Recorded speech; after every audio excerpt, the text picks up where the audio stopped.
Hello, and welcome to 5 Minute Math. Today we are looking at the TEKS tool formula.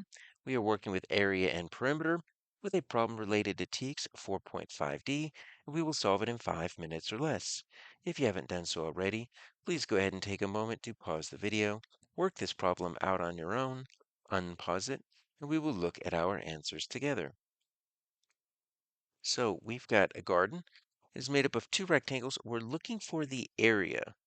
So what we know about area of rectangles is going to be from this formula, area equals length times width. So you can have an L with a little dot to represent multiplication, or you can just honestly just write the L and the W next to each other.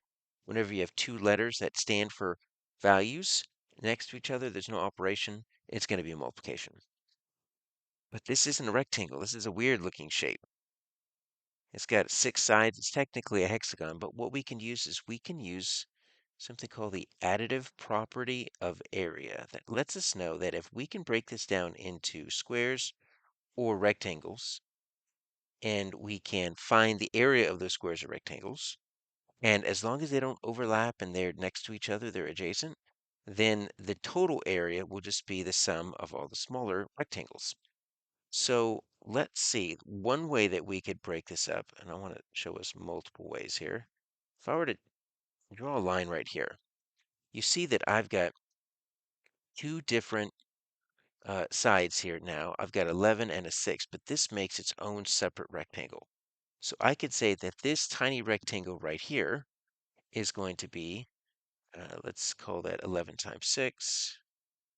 That's a fact. We're going to call that 66 square feet. So now all I need is this really big rectangle. Now I can't use this 29 because that goes across the entire bottom. But I can use this 15 because look, this 15 goes across the top here, and this 18, I can go down here. All right, so this could be an 18 times 15. I'm going to need to do a little multiplication there, 2 by 2. All right, so that's going to be 40. It's going to be 50, 90. And then I'm just going to write 18 down here because we're multiplying by 1. So it looks like that's going to be 270. 270 square feet. Now, we take my 270 and my 66. We need to add those two up, right? 270 is the bigger one.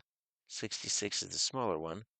Looks like my answer is 316, excuse me, 336 square feet. But what if you didn't break it up that way? So let's see if there are different ways that we could solve this, just to verify that it actually works. I'm going to erase this right here. And you might not, if you solve this, might not have necessarily drawn that first line there. You could have drawn a line right here, and that would have worked. You have a really long, skinny rectangle, and then kind of a chunkier one up on top. Well, the chunkier one up on top, we can use this right here. This 9 feet. We still need that 18 feet. So this is going to be 18 feet times 9 feet.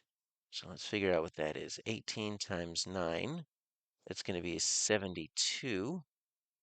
And that's 9 times 1 is 9, add the 7 is 16. So I've got 162 square feet, which is different, but remember, I used a different shape.